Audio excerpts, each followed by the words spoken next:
ప్రయత్నాల దేవునికి స్తోత్రం కలుగును గాక. చిన్న ప్రార్థన చేసుకుందామని వాక్య సందేశానికి ముందుగా, మాకు కాదు యెహోవా, మాకు కాదు, నీ కృపా సత్యములను బట్టి నీ నామంకే మహిమ కలుగును గాక. యెహోవా వెల్పులలో నీ మంచి వాడేవాడు, పరిశుద్ధతను బట్టి నీవు మహనీయుడు, స్తుతి కీర్తనను బట్టి పూజ్యుడవు, అద్భుతములు చేయవాడవు, నీ వంటి వాడేవాడు, నీతో సమానుడైన వాడేవాడు ప్రభువా. అందును బట్టి కదా మేము మిమ్మల్ని ఆశ్రయిస్తున్నాం, మిమ్మల్ని పూజిస్తున్నాం, మీకే నమస్కారం చేస్తున్నాం, మీ ఎదుట సాగిలి పడుతున్నాం, మిమ్మల్ని ఆరాధిస్తున్నాం. చిన్న పరిచయను ఆశీర్వాదకరంగా దీవెనకరంగా చేయమని యేసయ్య నామమున ప్రార్థిస్తున్నాం పరమ తండ్రి, ఆమేన్. యెషయా గ్రంథం 9వ అధ్యాయం 6వ వచనం. ఏలయనగా మనకు శిశువు పుట్టెను, మనకు కుమారుడు అనుగ్రహింపబడెను. మరలా చదువుతున్నాం. ఏలయనగా మనకు శిశువు పుట్టెను, మనకు కుమారుడు అనుగ్రహింపబడెను, ఆయన భుజముల మీద రాజ్యభారం ఉండును. ఆశ్చర్యకరుడు, ఆలోచనకర్త, బలవంతుడైన దేవుడు, నిత్యుడగు తండ్రి, సమాధానకర్తయగు అధిపతి అని అతనికి పేరు పెట్టబడును. 5 పేర్లండి. ఆశ్చర్యకరుడు, ఆలోచనకర్త, బలవంతుడైన దేవుడు, నిత్యుడగు తండ్రి, సమాధానకర్తయగు అధిపతి అని ఆయనకు పేరు. 7వ అధ్యాయం 14వ వచనం. ఇదే యెషయా గ్రంథం. కాబట్టి ప్రభువు తానే ఒక సూచన మీకు చూపును, ఆలకించుడి. కన్యక గర్భవతి కుమారుని కని అతనికి ఇమ్మానుయేలును పేరు పెట్టును. ఇమ్మానుయేలు అనగా దేవుడు మనకు తోడై ఉన్నాడు. తోడై ఉండే దేవుడు అండి. ఎటువంటి కారణము లేకుండా తండ్రి అయిన దేవుడు తన కుమారుడైన యేసుక్రీస్తు ప్రభువును ఈ లోకమునకు పంపాడు. కాబట్టి ఆయన తన కుమారుడైన యేసుక్రీస్తుని ఈ లోకమునకు ఎందుకు పంపించాడంటే 5 ముఖ్య కారణాలు చదివాం. ఆయన మొదటగా ఆశ్చర్యకరుడు, అంటే నమ్మిన వారి జీవితములలో ఆశ్చర్యకార్యములు చేయుటకు పంపబడినాడు. నమ్మిన వారి జీవితములలో, ఇఫ్ యు బిలీవ్, నువ్వు నమ్మినట్లయినచో అని యెషయా గ్రంథకర్త ఈ వచనములను తెలియజేస్తూ ఉన్నాడు. 5వ అధ్యాయం యోబు గ్రంథం 5వ అధ్యాయం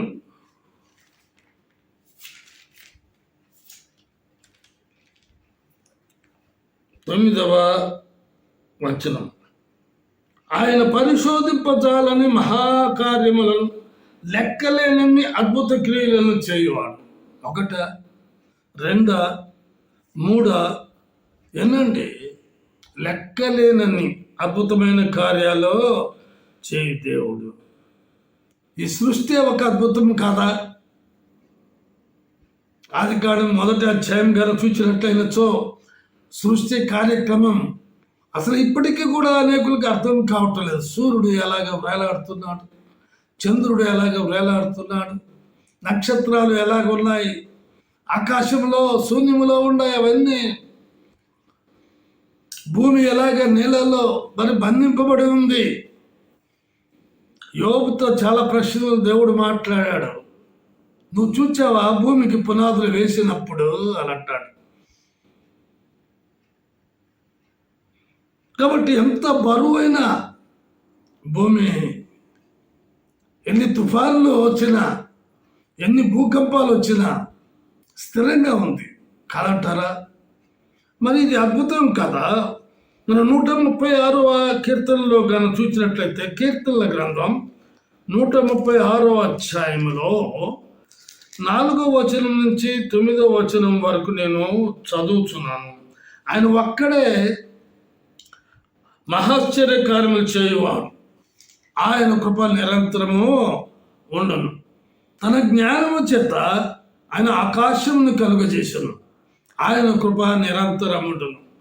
ఆయన భూమిని నీళ్ల మీద పరిచినవాడు, ఆయన కృప నిరంతరం ఉండను. ఆయన గొప్ప జ్యోతులను నిర్మించినవాడు, ఆయన కృప నిరంతరం ఉండను. పగటి నేలుటకు ఆయన సూర్యుని చేసెను, ఆయన కృప నిరంతరముండును. రాత్రి నేలుటకు ఆయన చంద్రుని నక్షత్రములను చేసెను, ఆయన కృప నిరంతరముండును.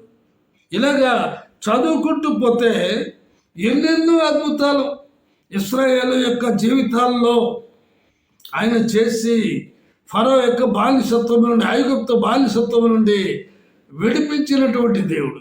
ఎర్ర సముద్రాన్ని పాయలు చేయడం ఆశ్చర్యం కాదా? ఆకాశం నుండి మన్నా కురవడం ఆశ్చర్యం కాదా? బండ నుంచి నీటిని చేయడం ఆశ్చర్యం కాదా? ఎన్నెన్నో ఆశ్చర్య కార్యాలు చేసిన దేవుడు.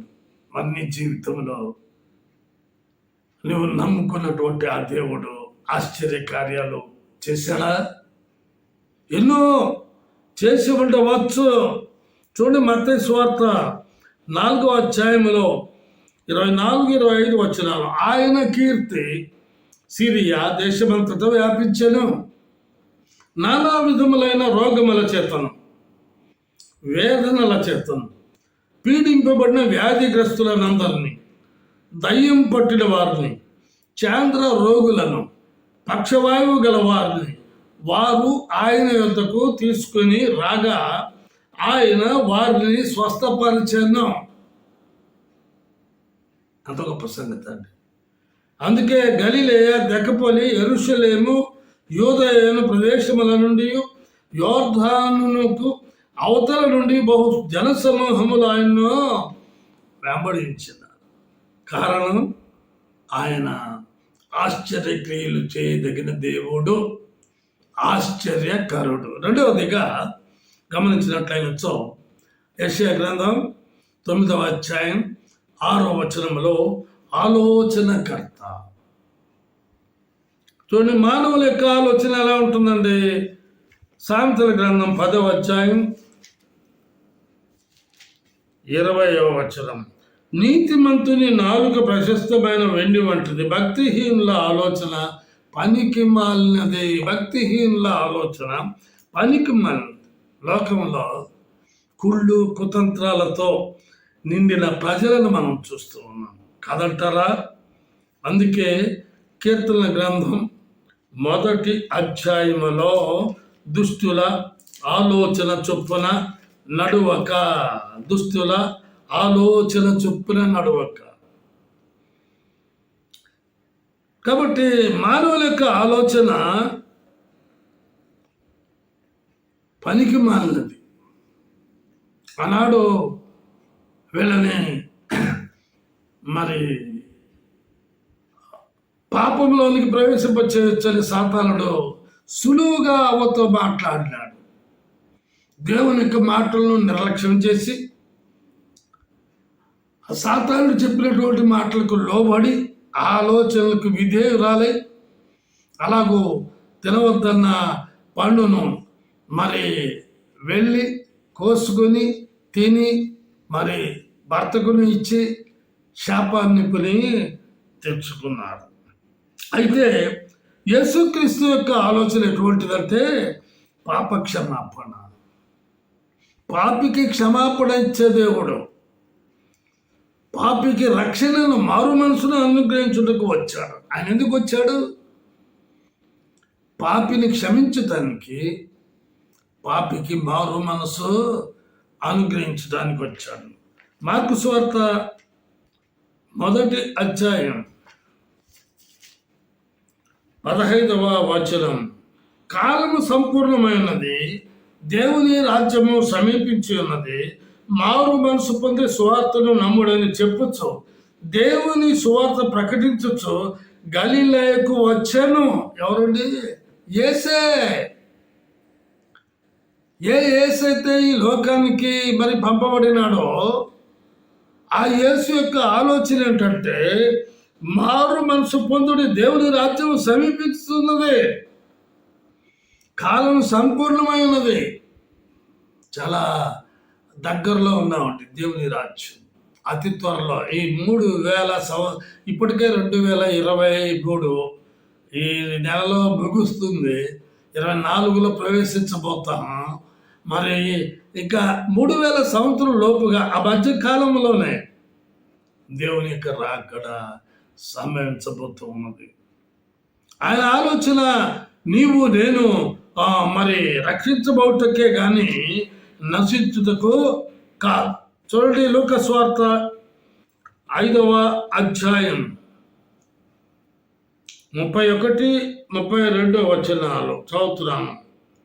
అందుకు యేసు, రోగులకే గాని ఆరోగ్యము గలవారికి వైద్యుడు అక్కరలేదు, మారు మనసు పొందుటకై నేను పాపులను పిలువవచ్చితిని గాని నీతిమంతులను పిలువ రాలేదని వారితో చెప్పాను. అపొస్తలుల కార్యములు 3వ అధ్యాయం 20వ వచనం. మీ కొరకు నియమించిన క్రీస్తు యేసును ఆయన పంపునట్లను మీ పాపములు తుడిచివేయబడి నిమిత్తమును మారు మనసు నుండి తిరుగుడి అనుసరిస్తున్నాడు. చూడండి, ఎఫెసీయులకు రాసిన పత్రిక 1వ అధ్యాయం 7వ వచనం. దేవుని కృపా మహదైశ్వర్యమును బట్టి ఆ ప్రియుని యందు ఆయన రక్తం వలన మనకు విమోచనం, అనగా మన అపరాధములకు క్షమాపణ మనకు కలిగి ఉన్నది. యెషయా గ్రంథం 14వ అధ్యాయం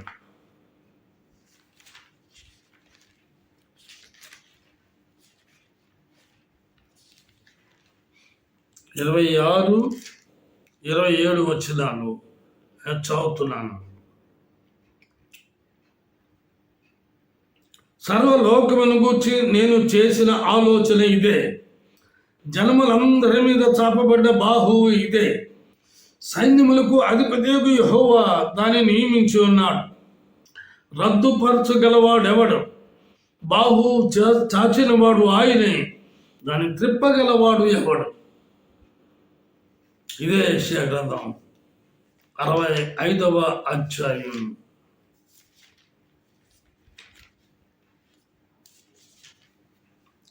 2వ వచనాన్ని చదువుతున్నాను.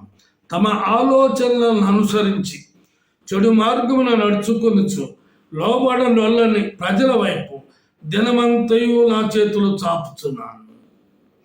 ఆయన ఆలోచన సర్వ మానవాళి పాప పరిహారం కొరకు కలువరి సిలువలో ఆయన రక్తము కాచుటకు ఆయన 2 చేతులు చాపి సిలువకు అప్పగించినాడు. నమ్ముతున్నావా? విశ్వసిస్తున్నావా? ఆయన ఎందుకు చేతులు చాపాడనని లోకులు అనుకుంటూ ఉన్నారు. నీ కొరకే, నా కొరకే, మన కొరకే, సర్వలోకము కొరకే ఆయన ఆలోచన. 3వదిగా గమనించినట్లయితే యెషయా గ్రంథం 9వ అధ్యాయం 6వ వచనంలో బలవంతుడైన దేవుడు. 3వదిగా ఎవరు బలహీనులో వారిని బలపరచుటకు ఆయన మరి పంపబడినాడు ఈ లోకంలో. చూడండి, 2వ దినవృత్తాంతముల గ్రంథం 16వ అధ్యాయం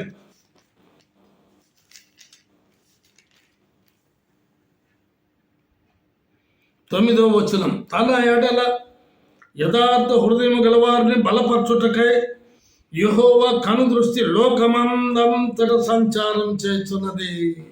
ఏమండి, ఒకరినే ఇద్దరినే? లోకమందంతటా తన యందు యథార్థ హృదయం గలవారిని బలపరచుటకై యెహోవా కనుదృష్టి లోకమందంతట సంచారము చేయుచున్నది. మత్తయి సువార్త 8వ అధ్యాయం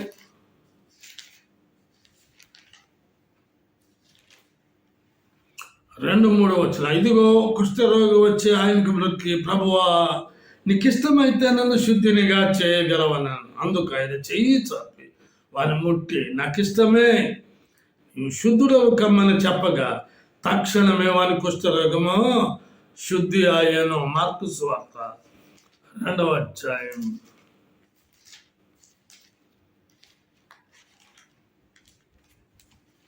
11-12 వచనాలు చదువుతున్నాను. పక్షవాయువు గలవాన్ని చూచి, నీవు లేచి నీ పరిపెత్తుకుని ఇంటికి పొమ్మని నీతో చెప్పుచున్నాను. తక్షణమే వాడు లేచి పరిపెత్తుకొని వారందరి ఎదుట నడిచిపోయాను గనుక వారందరూ విభ్రాంతి నుండి మనం ఇలాంటి కార్యములను ఎన్నడూ చేయలేదని చెప్పుకొనొచ్చు దేవుని మహిమపరచరి. యెషయా గ్రంథం 35వ అధ్యాయం 3వ వచనం. సడలిన చేతులను బలపరచుడి, తొట్టుళ్ళు మోకాళ్లను దృఢపరచుడి. 5-6 వచనాలు. గుడ్డివారు కన్నులను తెరువజేయువాడు ఆయనే, చెవిటి వారి చెవులు విప్పబడును, కుంటివాడు దుప్పి వలె గంతులు వేయును, మూగవాని నాలుక పాడును, అరణ్యములో నీళ్ళు ఉబుకును, అడవిలో కాలువలు పారును, ఎడమావులు మడుగులకును, ఎండిన భూమిలో నీటి బొగ్గలు పుట్టును, నక్కలు పండుకున్న వాటి ఉనికి పట్టులో జమ్మును తుంగగడ్డియు మేతయు పుట్టును. అక్కడ దారిగా ఉన్న రాజమార్గం ఏర్పడును, అది పరిశుద్ధ మార్గం అనబడును. అది అపవిత్రులు పోకూడని మార్గము, అది మార్గములో పోవు వారికి ఏర్పరచబడను. 3 లైన్లను దానిలో నడుచుచు త్రోవను తప్పకెందురు. అక్కడ సింహం ఉండదు, క్రూర జంతువులు దాన్ని ఎక్కవు, అక్కడ అవి కనబడవు. విమోచింపబడిన వారే అక్కడ నడుచుదురు. యెహోవా విమోచించిన వారు పాటలు పాడుచు తిరిగి సియోనునకు వచ్చుదురు. వారి తలల మీద నిత్యానందముండును, వారి ఆనంద సంతోషములు గలవారై వచ్చుదురు. దుఃఖమును నిట్టూర్పును ఎగిరిపోను.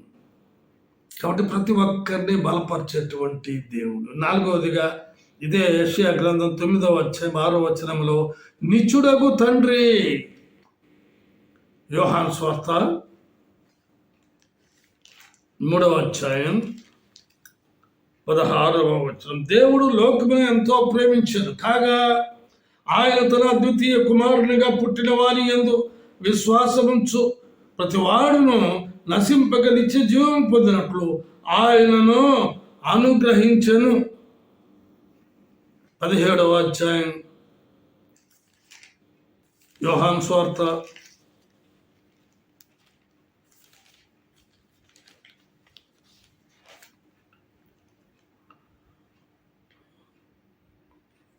3వ వచనం.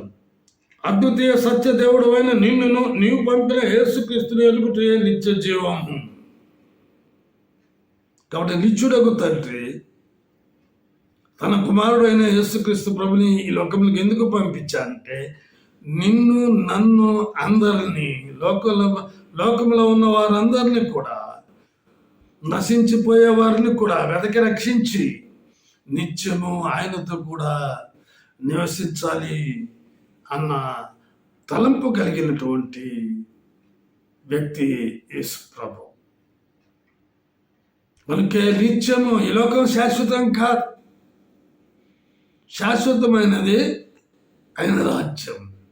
అందుకే మొదటిగా ఆయన నీతిని ఆయన రాజ్యాన్ని వెతకండి అని సెలవిస్తూ ఉన్నాడు. యోహాను సువార్త 6వ అధ్యాయం 40వ వచనం. కుమారుని చూచి ఆయన విశ్వాసం ప్రతి వాడును నిత్య జీవం పొందుటే నా తండ్రి చిత్తం అంచె దినమున వారిని లేపుదును. 47వ వచనం. విశ్వసించువాడే నిత్య జీవము గలవాడు. విశ్వసించువాడే నిత్య జీవము గలవాడు. ఒకవేళ మేము ఇంకా ఎరుగకపోతే ఇదే అనుకూలమైన సమయం, రక్షణ దినం. ఉన్న చోటున ఆ ప్రభు అయిన యేసుక్రీస్తుని నీవు హృదయంలో ఆహ్వానించినట్లయినచ్చు ఆయన నీకు నిత్య జీవం ఇవ్వగలడని మాటల ద్వారా తెలియపరుస్తూ ఉన్నాను. చూడండి 14వ అధ్యాయం యోహాను సువార్త 3వ వచనం ఏమని సెలవిస్తుంది. నేను వెళ్ళి మీకు స్థలము సిద్ధపరిచిన ఎడల నేనుండు స్థలంలో మీరును ఉండులాగున మరలా వచ్చి ఆయనతో ఉండుటకు మిమ్మల్ని తీసుకొని పోవదును. ఎస్, రెండవ రాకడ సత్యం. అందుకే మొదటి దశలోనికి వాసపత్రిక 4వ అధ్యాయంలో అక్కడ రాయబడి ఉన్నది, మృతులైన వారు మొదట లేతురు, ఆ మీదట సజీవులమైనటువంటి మనం ఒకవేళ మరి ఈ క్షణాల్లో దేవుడు వచ్చినట్లయినచ్చో విశ్వసించినటువంటి వారు ఆ నిత్య జీవానికి అర్హులు.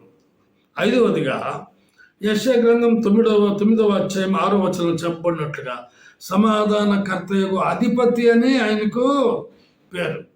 మొదటిగా ఆశ్చర్యకరుడు, రెండవదిగా ఆలోచనకర్త, మూడవదిగా బలవంతుడైన దేవుడు, 4వదిగా నిత్యులకు తండ్రి, 5వదిగా సమాధానకర్తకు అధిపతి అని అతనికి పేరు పెట్టబడును.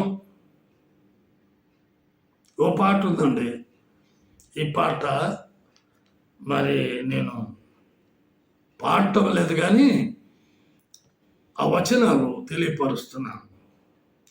సంతోషం ఎక్కడ ఉందని సమాధానం ఎచ్చట నాకు దొరికేదని, సంతోషం ఎక్కడ ఉందని సమాధానం ఎచ్చట నాకు దొరికేనని జగమంతా వెతికాను, జనులందరిని అడిగాను, జగమంతా వెతికాను, జనులందరిని అడిగాను, చివరికదే నీలోనే కనుగొన్నాను, చివరికది నీలోనే కనుగొన్నాను. లూకా సువార్త 7వ అధ్యాయంలో చూసినట్టు పాపాత్మురాలు తన జీవితంలో నిత్య నాశనానికి గురి కావలసిన పరిస్థితులలో మరి ఒక పరిచయం అంటే యేసు ఉన్నాడని తెలిసి అక్కడికి వెళ్ళింది. ఆ మాటలు మాత్రమే నేను చదువుతాను. లూకా సువార్త 7వ అధ్యాయం 48వ వచనం నుంచి, నీ పాపములు క్షమింపబడి ఉన్నామని ఆమెతో అనెను. అప్పుడు ఆయనతో కూడా భోజన పంక్తిని కూర్చుండిన వారు పాపములు క్షమించుచున్న ఇతడెవడని తమలో తాము అనుకొనసాగారు. అందుకు ఆయన, నీ విశ్వాసము నిన్ను రక్షించను, సమాధానము గలదానవై వెళ్ళుమని ఆ స్త్రీతో చెప్పాను. పేతురు రాసిన మొదటి పత్రిక